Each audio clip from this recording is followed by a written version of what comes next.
Es geólogo, es escritor, es gerente, es político, ha sido ministro de Energía y Minas, de Relaciones Exteriores también, ha sido asesor de algunos de los países petroleros más importantes del mundo, evidentemente Venezuela el primero, es Humberto Calderón Berti. Tanto se habla del petróleo en estos días, entre otras cosas por la guerra ruso que ha impuesto Rusia, ¿no? Y que tiene en vilo a toda Europa, que subió el petróleo en todas partes del mundo. Pero la pregunta es, con nuestra saludo, ¿tiene futuro, tiene esperanza el petróleo venezolano en las próximas décadas? ¿Qué está pasando con él? Buenas tardes, Napoleón. Buenas tardes, queridos radioescuchas, televidentes, mejor dicho. Eh, yo creo que ayer estaba, por cierto, dando una conferencia en Valencia, España, y me refería a ese tema que tú acabas de plantear. Cuando yo era ministro de Petróleo en Venezuela hace ya bastantes años, estoy hablando de 30 y tantos años, el mundo estaba consumiendo 65 millones de barriles por día. Hoy consume 100 millones de barriles por día. Y en aquel momento se le hacía mucho énfasis en que había que establecer medidas de conservación energética, sustituir petróleo por otra fuente de energía. Y en aquella época se hablaba de la geotermia y de la energía nuclear. Bueno, la única de las cosas que se proponían en esa época que progresaron en cuanto a fuentes energéticas alternas fue la energía nuclear. Pero resulta que en estos tiempos las cosas han cambiado particularmente en Europa. Hay un desescalamiento del uso de la energía nuclear y del carbón. Y se está propiciando mucho el uso de la energía solar y la energía eólica. Eso está muy bien, pero ha aumentado el consumo ha aumentado prácticamente 40 y tantos millones de barriles por día. Hace 10 años, el petróleo significaba el 85% y el petróleo y el gas de las fuentes energéticas del mundo, el 85%. Después de 10 años, haciendo énfasis sobre fuentes alternas de energía y en Europa metiéndole mucha plata a la eólica y a la solar, pues el consumo es 80% sigue siendo los hidrocarburos, el petróleo y el gas natural. Y apenas en el mundo entero, de los 100 millones de barriles que se consumen hoy, el equivalente de eólica y solar, equivalente a petróleo, son 5 millones de barriles por día. 5. Tengo que entender entonces que ahora se consume más petróleo en realidad, ¿no? Que el año pasado, antepasado, que hace 10 años, que hace 20 años, a pesar de toda la campaña que hay contra la contaminación del petróleo, etcétera. Comparado con lo que hace 30 años, 35 años atrás, muchísimo más. Y comparado con años recientes, si no se produce más, casi lo mismo. No ha habido mayor progreso. La gente está un poco confundida con el tema de la transición energética, Napoleón, porque la gente cree que la transición energética se va a producir como se produjo la transición, por ejemplo, de la tecnología digital. Yo recuerdo cuando yo hacía mi posgrado en Tulsa hace ya muchísimos años, hace ya casi 50 años que estaba haciendo el posgrado en la Universidad de Tulsa en Oklahoma, en los Estados Unidos, que en la universidad había una máquina 1130, creo que era la computadora de la universidad, que era el tamaño de un salón, pero no era suficientemente capacidad, no tenía suficiente capacidad y tenemos que ir al centro de la ciudad todas las noches a correrla en una IBM 360, que era el tamaño de una oficina de 600 metros cuadrados con tarima y con aire acondicionado, etcétera. Aquello era lo que se usaba en esa época, estoy hablando hace muchísimos años. Eso tiene menos capacidad que esto. Una 360 de esos años tiene menos capacidad que este telefonito que tengo aquí en la mano. De manera tal que la gente asume, la gente piensa que la transición energética va a ser igual que la transición de las comunicaciones, y no va a ser así. Va a ser gradual, progresiva, y no se va a sustituir de la noche a la mañana el petróleo y el gas por otra fuente de energía. Ahora, ¿qué pasa? Que las fuentes alternas de energía tienen grandes dificultades. Por ejemplo, en España hay 46.000 megavatios de energía instalada. 46.000, en Venezuela hay 35.000. En España hay 46, pero de eso, de energía solar, de lo que está instalado, y energía eólica se utiliza aproximadamente el 20% de cada una de ellas. Entonces dices tú, bueno, ¿y el resto qué se hace? Bueno, que cuando no hay viento no hay energía, cuando no hay sol no hay energía, y si hay sol en la noche, ¿cómo la en el día, cómo lo almacenas en la noche? Con baterías. Pero ¿cuánto cuesta la batería? ¿Qué área ocupan? qué volumen, qué área van a requerir. La cosa es muy complicada. Entonces, claro, yo ayer decía, hice una frase que más o menos decía lo siguiente: las energías alternas son un lujo de ricos. Hoy en España se está pagando el costo de la electricidad 8 veces más caro que el año pasado. 8 veces más caro. Entonces, claro, si tú tienes dinero, pues a lo mejor no te importa mucho, pero una persona que vive con un sueldo mínimo, un taxista o un obrero, un agricultor, etcétera, no puede asumir esos costos. Entonces, ni que se quiera, y además, pone que progrese mucho en Europa y en algunos otros países industrializados. 2/3 2/3 de la población mundial está en países pobres, y esos países no van a tener acceso a la energía solar y a la energía eólica. De manera tal de que yo creo que esto hay que verlo con mucho detenimiento. Y fíjate lo que está ocurriendo, por ejemplo, en los Estados Unidos, que es un caso bien interesante. Los Estados Unidos del año 70 producían 10 millones de barriles. Venezuela en ese año producía 3.700.000 barriles. Era el principal país productor de petróleo de la OPEP, que había sido creado 10 años antes. El año 2007, los Estados Unidos producían apenas 5 millones de barriles por día. Y se empezó a utilizar a plenitud y con mucho esfuerzo el fracking, ¿no? Que es la producción de petróleo y gas natural de yacimientos no convencionales. Y eso llevó la producción de petróleo de 5 millones de barriles por día a 13 millones de barriles por día antes de la pandemia. Ahorita está un poco por debajo. Y el gas natural pasó de 40.000 millones de pies cúbicos de gas por día a 110.000 millones de pies cúbicos de gas por día. Los Estados Unidos prácticamente es un país autosuficiente en petróleo. Requiere cierto tipo de petróleo pesado, etcétera, que están importando de otra parte del mundo 600, 700.000 barriles, pero se puede decir que es un país petroleramente autosuficiente. Y de gas está exportando gas natural licuado. Lo que pasa es que en Europa, que existe actualmente el problema grave con Rusia por la cuestión de la guerra de Ucrania, pues Europa no puede decir hasta aquí consumo gas ruso y mañana traigo gas de los Estados Unidos porque no hay plantas de regasificación.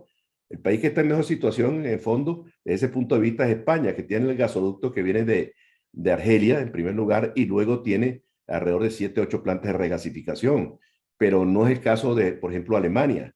Entonces, hoy, en plena guerra, hay una situación de dependencia extremadamente peligrosa. Europa está consumiendo el 40% del gas que se consume en Europa es gas ruso, 40%. Pero si nos movemos al norte de Europa, eso significa el 70% del consumo. Por eso es que las medidas que están adoptando los países miembros de la OTAN y los países europeos es tratar de cortar el suministro petrolero, que eso tiene más alternativas, porque hay petróleo del Medio Oriente, hay petróleo de West África, del norte de África, etcétera. Hay otras fuentes de suministro, ¿no? Y esos 5 millones que se importan de Rusia en estos momentos pueden ser sustituidos. Lo que es muy difícil de sustituir es el gas natural. Y eso plantea una situación extremadamente grave y peligrosa para Europa. Y una dependencia, porque ¿cuáles son las dos armas de disuasión que tiene hoy Rusia? Una es el gas natural y la otra es las armas nucleares. Esa es. Ahora, Rusia es un país de grandes contradicciones, ¿no? Es un país que tiene más de 10 millones de kilómetros cuadrados y apenas 140 millones de habitantes. Digo apenas, porque es un territorio muy grande. Indonesia, por ejemplo, tiene 280 millones de habitantes. China tiene, vaya usted a saber cuántos miles de habitantes tendrá hoy en día, igual que la India. Pero Rusia es un país muy despoblado, ¿no? Y de contradicciones, porque depende fundamentalmente de las exportaciones de gas y de petróleo. La economía de Rusia es una economía tercermundista, porque es más pequeña que la economía de Italia, que es 1.9% del PIB mundial de Italia, y un poquito ligeramente superior al de España, que es 1.5%, de Rusia es 1.7% del PIB mundial. Entonces, en el fondo, es un país de grandes contradicciones y que utiliza sus exportaciones de materias primas, petróleo y gas natural para financiar la economía. Eso en cuanto a la situación mundial. Vayamos ahora a Venezuela, no solamente en petróleo, sino en el problema de la sociedad y de la política y el gobierno o los gobiernos que hay en Venezuela. La pregunta inicial era, estamos viviendo el ocaso de la industria petrolera venezolana. Con todo esto que acaba de decir, y a pesar de si es cierto o es extremadamente exagerado que la industria petrolera está en el suelo y que necesita millones de dólares y por lo menos 8 años para ponerse a nivel de lo que estaba antes, tiene futuro, entonces sí puede reestructurarse, inclusive estando esta banda de narcotraficantes en el poder. En los casos de la industria petrolera venezolana ya se produjo, ¿no? Pero no porque no haya reservas o no haya recursos o no haya, los hay en abundancia, muchos recursos y hay sustanciales reservas. El problema ha sido el mal manejo de la industria petrolera venezolana, ¿no? La industria petrolera, cuando se despiden 20.000 personas, fue cuchillo para la propia garganta del gobierno, porque fueron 20.000 personas que no eran ejecutivos todos, ejecutivos, gerentes, técnicos, obreros especializados, en general el 50% del personal. Eso fue demasiado protuberante, demasiado importante, y fueron sustituidos por gente sin experiencia, ¿no? Entonces, ¿qué originó aquello? La caída de la producción y el desmantelamiento del sector refinero nacional. Por ejemplo, recuerda que cuando Chávez llega al poder el año 99, en Venezuela se producían 3.300.000 barriles por día.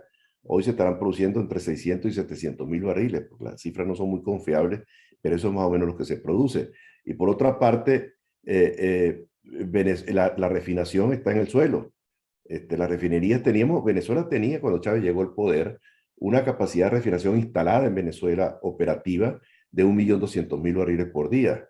Hoy la capacidad de refinación de Venezuela pues estará en el orden de los 200 o 300.000 barriles por día, y me decían que escasamente se llegará a 150.000 barriles. Y eso es lo que te explica la escasez de gasolina y de gasoil que existe en todo el territorio nacional. A excepción de Caracas, pues en territorio nacional no hay suministro permanente cuando nosotros fuimos exportadores durante muchos años. Pero se habla de acuerdos primero fue con Rusia y ahora se habla de acuerdos con Irán. Eso es otra cosa, ¿no? Cuando Chávez se empeña, después de que expulsa a la gente de la industria petrolera, se empeña en traer nuevos actores al sector petrolero venezolano, no lo hace con la intención fundamentalmente de que produjeran petróleo. Bueno, la demostración está a la vista. ¿Cuánto producen los rusos? ¿Cuánto producen los iraníes? ¿Y cuánto producen los chinos en Venezuela? Pues muy poco. Ahora, la intencionalidad era otra, buscar alianzas políticas para tener un cierto escudo de protección frente a lo que pudiera él considerar una amenaza para Venezuela, que no era tal, pero que él la consideraba, que era el caso de los Estados Unidos. Entonces, eso trae a nuevos actores al tablero geopolítico venezolano, que fueron básicamente esos tres países que mencioné anteriormente, de los cuales el más, pues, que pesa más desde el punto de vista geopolítico es Rusia, y que en estos momentos, pues, tiene un papel muy importante por lo que está ocurriendo en Ucrania. Y también se dice que la posibilidad de que estén presentes en las conversaciones que se van a celebrar en México o en cualquier otro sitio, no sé dónde, pero que sería un absoluto contrasentido que estuviera allí Rusia, ¿no? Porque tiene unos intereses muy particulares en el tema. Pero eso es lo que básicamente está pasando. Ahora, ¿Venezuela podrá recuperar su producción? Claro que lo puede recuperar, pero eso va a requerir tiempo, recursos, mucho trabajo, mucho esfuerzo, mucha dedicación. ¿Por qué? Porque básicamente la industria petrolera venezolana pues estaba desmantelada, los campos se han venido abajo porque han sido desmantelados los campos de producción, y las refinerías por falta de mantenimiento pues han sido muy afectadas, que es lo que explica la carencia de gasolina y de gasoil. Ahora, ¿y eso cuánto va a durar? ¿Cuánto va a tardar? ¿Cuándo empieza? ¿Por qué empieza ahora con este acuerdo con Irán o empieza con este anuncio de que van a poner en la bolsa de valores, en Wall Street, van a poner todas las empresas que Chávez Frías, por cierto, nacionalizó? Bueno, fíjate, hablando de esto último, en primer lugar, yo creo que no es poner el 10% de las empresas en manos del sector privado, porque el control de las empresas sigue estando en manos del gobierno venezolano, sujeto a las arbitrariedades propias del gobierno venezolano. Pues yo no creo que hay mucha gente que tenga la intención de convertirse en socio minoritario financista de la actividad del gobierno. Eso requeriría que la mayoría accionaria de esas empresas estuviera en manos del sector privado. Eso es una condición sine qua non. Y para que invierta en el sector petrolero, pues hace falta una nueva legislación de hidrocarburos, una legislación de hidrocarburos que ofrezca garantías para los que van a invertir. Pero Porque parece eso, ser que para Exxon eso no es un problema, ¿no? no, sí es un problema, sí es un problema. Estamos hablando de recursos muy grandes. Por ejemplo, en primer lugar, Napoleón, tú dices, bueno, ¿cuánto se podrá aumentar? 300.000 barriles por día a la vuelta de un año. Eso es posible, eso va a requerir 2, 3 mil millones de dólares. eso es alcanzable, pero cuando ya queremos montarnos en otras dimensiones de producción, pues habrá que invertir muchísimo más dinero. Y eso sí requiere pues inversiones muy cuantiosas que como son muy grandes requieren tiempo también para que puedan amortizarse y ¿Y para que por la qué gente la pueda... Exxon está tan interesada en, a pesar del narcorrégimen, estar dentro? No porque sea narcorrégimen, sino porque No es la de supuestamente Exxon, son no es la de Exxon, comunistas o socialistas, quieran entrar en Venezuela. la que ha mostrado más interés en esto, tengo entendido que es Chevron, que está en Venezuela, ¿no? Y que maneja el campo de Boscán y que puede aumentar sustancialmente su producción si hay garantía. Pero fíjate qué es lo que le está pasando a las pocas empresas que quedan en Venezuela. Como son empresas mixtas, donde la mayoría del Estado venezolano, pues se corre el riesgo, que es lo que está pasando, que no reparten los dividendos. Entonces tienen dividendos atrapados allí. No pueden beneficiarse de su participación en las empresas porque el socio mayoritario decide no entregar dividendos, que es lo que está ocurriendo en la Chevron y le está ocurriendo a otras empresas. Entonces yo creo que eso hay que solucionarlo, ¿no? Y yo creo que los que tengan dinero y estén dispuestos a invertir en Venezuela, bien lerdos y bien tontos serán invertir como socios minoritarios de las empresas del Estado venezolano sujeto a esas arbitrariedades. Eso requiere un cambio total de paradigma, un total cambio de la concepción de lo que es el sector privado y el sector público. Para que haya inversiones, además de las garantías suficientes de la legislación, en el caso petrolero específicamente, pues tiene que haber la participación mayoritaria por parte de los inversionistas, porque si no, no van a invertir para producir dinero, para tener ganancias, pero que las ganancias se queden todas en manos del gobierno. Y yo creo que estas cosas hay que verlas con mucha seriedad y con mucho detenimiento. Y no hay, se habla de una tendencia de que el régimen está cambiando un poco su política económica y de ahí, por ejemplo, una aparente mejoría, por lo menos en las principales capitales o en algunas de las capitales de los estados del país. ¿Hasta qué punto es eso cierto? Bueno, yo no estoy viviendo en Venezuela, ¿no? Yo no sé exactamente qué es lo que está pasando allá con... Tengo entendido que lo que vive en Caracas es una especie de burbuja en el este, que hay bodegones y hay restaurantes y la gente gasta dinero, etcétera, etcétera. Bueno, también porque tiene el limitante de modelos capitales que, de dudoso origen, ¿no? No lo pueden mover con facilidad y no lo pueden gastar en el exterior. Algunos de ellos no pueden viajar porque tienen orden de captura. Las cosas no son tan fáciles como pareciera ser. Ahora, para que haya un cambio, tiene que haber demostraciones palpables de que tiene la intencionalidad del cambio.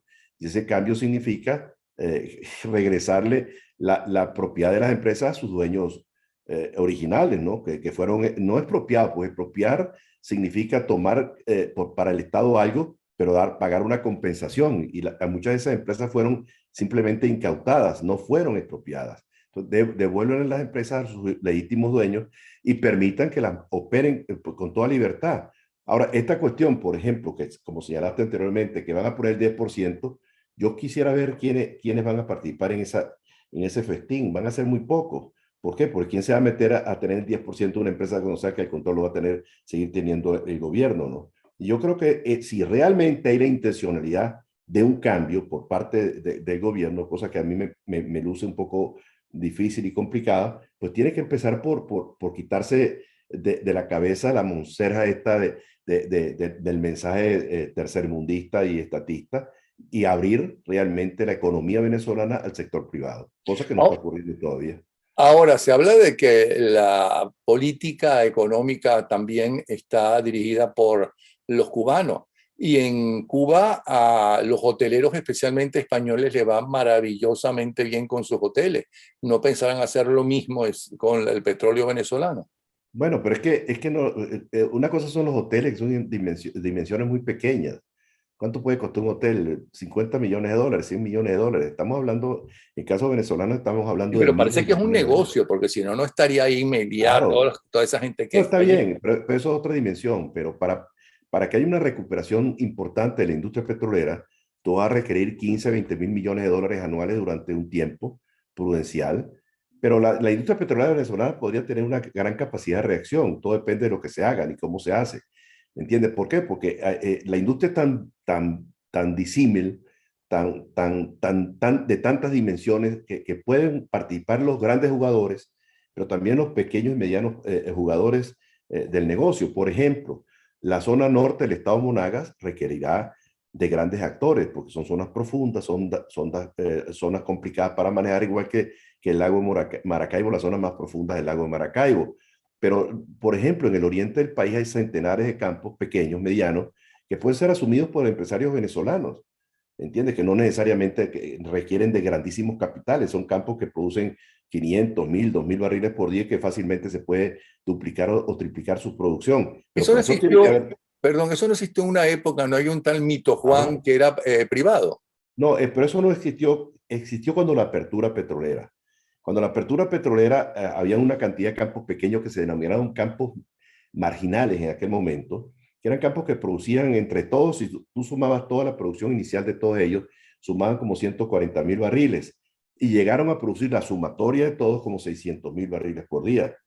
Fueron muchas empresas que vinieron, empresas de todo tipo, de todas partes del mundo, vinieron y participaron y levantaron la producción. Lo mismo ocurrió en la faja del Orinoco. La faja fue descubierta en tiempos ancestrales, el año 30, el año 1930, se perforó el pozo La Canoa número 1 y se descubrió petróleo en lo que hoy es la faja. Pero aquello era cuentos que había y no se sabía cuánto había. Recuerdo que un profesor mío, José Antonio Galaviz, y un geólogo muy insigne, Hugo Velarde, hicieron por allá en los años 60, 65, una presentación en un congreso petrolero que hablaron que en la faja habían 60.000 millones de barriles. La gente pensó que estaban locos, no, no están locos, no están atinados en cuanto al volumen, que era mucho más que eso.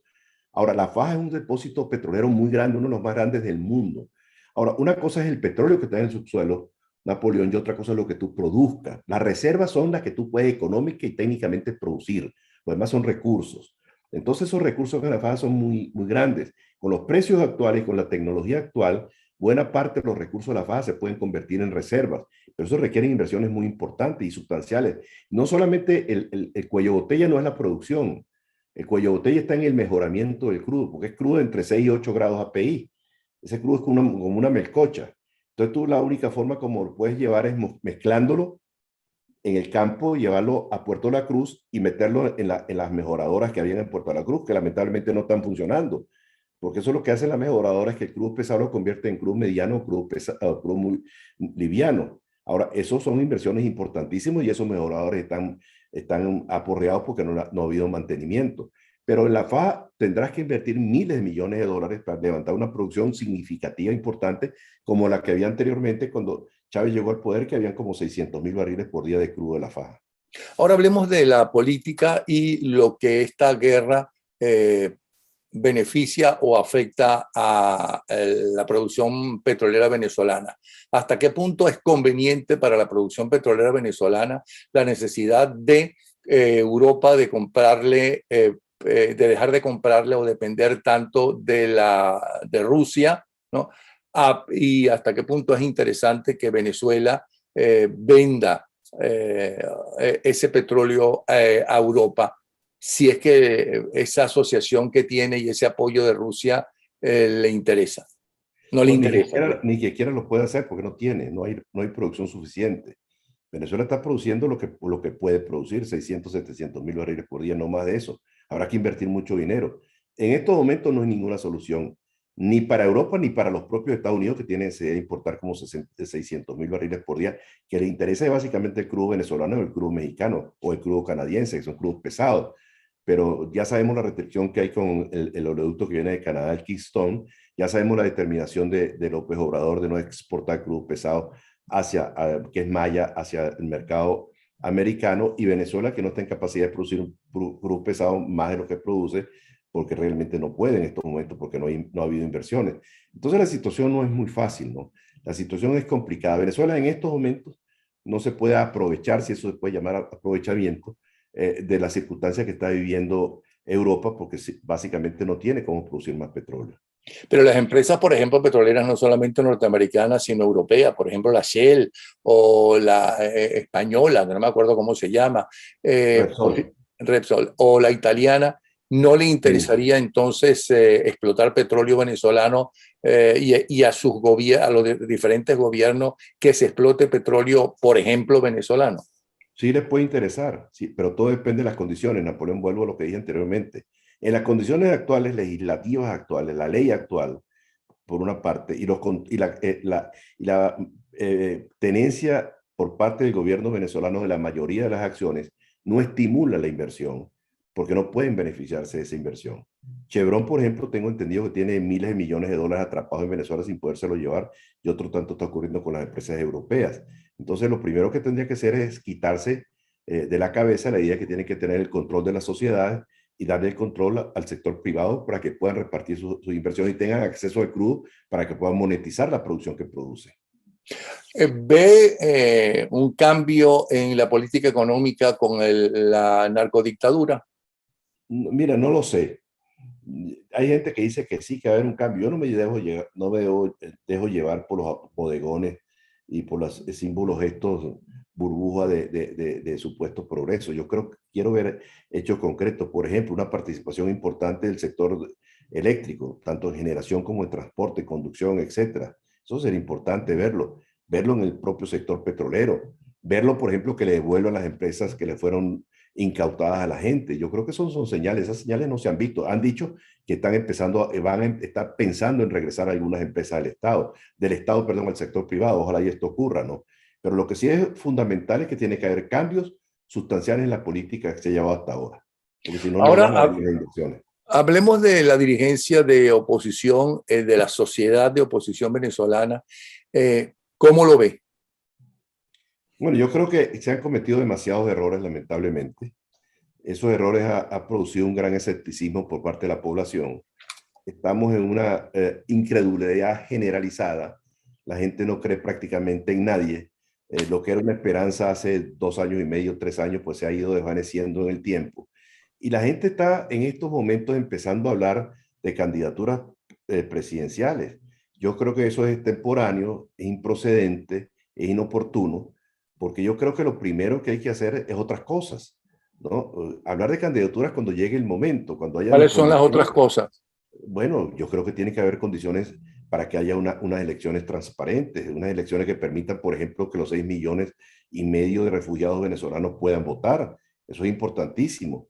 Y también habría que dar otras condiciones. Yo creo que si realmente se quiere dar manifestaciones claras de cambio, tienen que poner en libertad a los presos políticos, civiles y militares.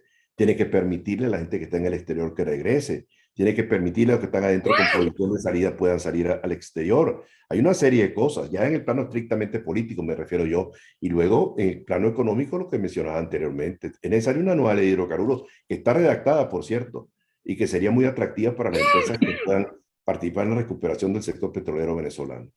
Pero el narcorrégimen estaría dispuesto a ir a elecciones y perderlas.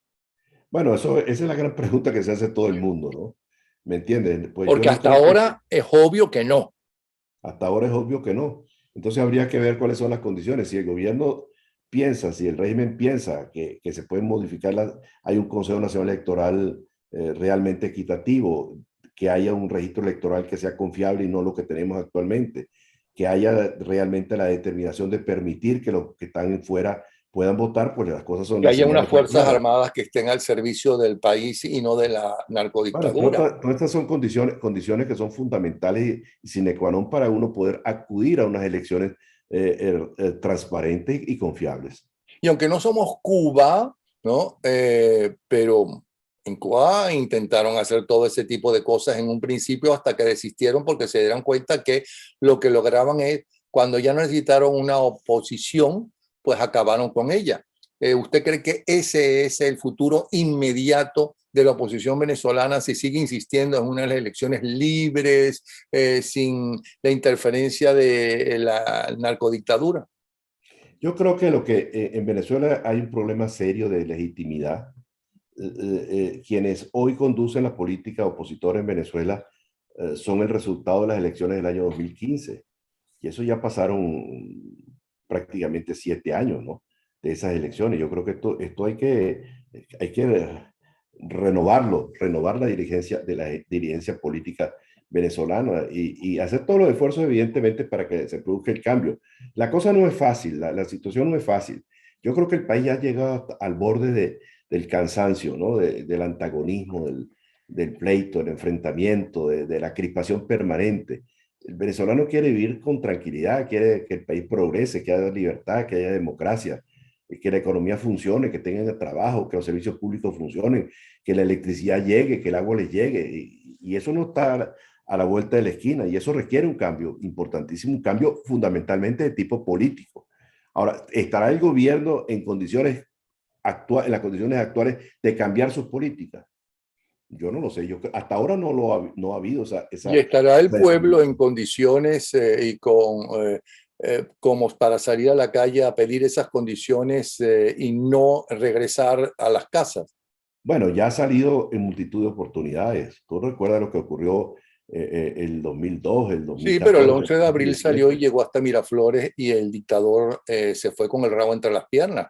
Sí, bueno, pero fíjate lo que ocurrió, ¿no? Son Ujú. oportunidades que se han desaprovechado, lamentablemente, ¿no? Y bueno, y yo creo que hoy por hoy el país está deseoso de poder vivir normalmente. Y uno ve, a mí me produce una gran envidia, pero envidia sana, cuando veo a la gente sentada en un café, tomándose un café normalmente, haciendo vida cotidiana, porque no es que se está pidiendo una cosa extraordinaria, que haya libertad, que se pueda decir lo que uno piensa, que no haya la amenaza permanente sobre la gente, que tú te puedas sentar en una cafetería a tomarte una cerveza, un café, lo que te apetezca, que puedas ir por una carretera sin que te estén asaltando. Cuando no te asalta el Lampa, te asalta la Guardia Nacional, te matraquea la Guardia Nacional. Eso es lo que yo llamo una vida normal. Una vida como la que teníamos antes en Venezuela, pero no, eso no significa que no habían errores, sí había errores, pero era mucho más lo positivo que lo negativo. Y esto que tenemos ahora tiene pocas aristas de cosas positivas, ¿no? Casi todo es negativo. Calderón, ¿qué edad tiene? Unos cuantos, 80. 80. ¿Cree que va a regresar a Venezuela? Sí, claro, claro, yo tengo esa aspiración. Yo soy desde el punto de vista de edad un dinosaurio, esa es la verdad, en el argot de los muchachos. Lo que pasa es que no estoy fosilizado, que es distinto, porque los dinosaurios No, son no lo digo por eso, lo digo porque fosilizados, entonces yo no soy piensa que en fosilizado. menos de 10 años, por ejemplo, ¿no? Escribo, Eh, escribo, leo mucho, doy muchas conferencias, esta semana he dado varias, participo en muchas cosas, en muchos eventos, me mantengo muy activo, ¿no? pero no Afortunadamente. lo digo por eso, Calderón, usted es sumamente activo. La juventud no es cuestión de años, sino de espíritu. Lo digo que, según esa respuesta, usted cree que 10, 15 años no va a durar esta narcodictadura. No, no, no, no, yo creo que esto no tiene mucha andadura. Yo creo que esto no tiene mucha andadura. Esto tiene que producirse un cambio político. ¿De qué forma? No lo sé, Pero no ¿por puedo. qué si en Irán no se produjo, si en Cuba no se produjo? Bueno, son Eh, circunstancias distintas, los tiempos han cambiado. En Irán fue una cosa distinta. Mira, yo he seguido mucho el caso iraní, ya que lo mencionas. El caso iraní fue un caso muy particular, ¿no? Porque lo primero que hizo el padre del Shah fue acabar los latifundios de los ricos, se los echó encima, y quitarle el poder a los curas, Sí, bueno, ellos pasaron de una dictadura a una tiranía. Mire, claro. lamentablemente se nos va a cortar la grabación por ¿cómo se llama? Porque dura No, 25 minutos y si ahora. no, la gente se fastidia. No, no, no es porque se fastidie la gente, es que se va a cortar la grabación de Ok, Zoom, ¿no? No sé, la principal sospechosa es mi hija, ¿ok? De que algo metió ahí para que durara todas las entrevistas cortas, a menos que sea el entrevistado el que grabe la conversación. De todas formas, bien interesante. Espero que todo siga bien. Me saluda su señora esposa. ¿Ok? igual a Ángela, la compañera de estudio de mi mujer en el Liceo Andrés Bello, en el Sí, año señor. 58. Sí, Los tiempos señor. han cambiado. Un fuerte abrazo para todos. Mucha felicidad, Napoleón, y muchas gracias por la invitación. Igualmente. Hasta luego.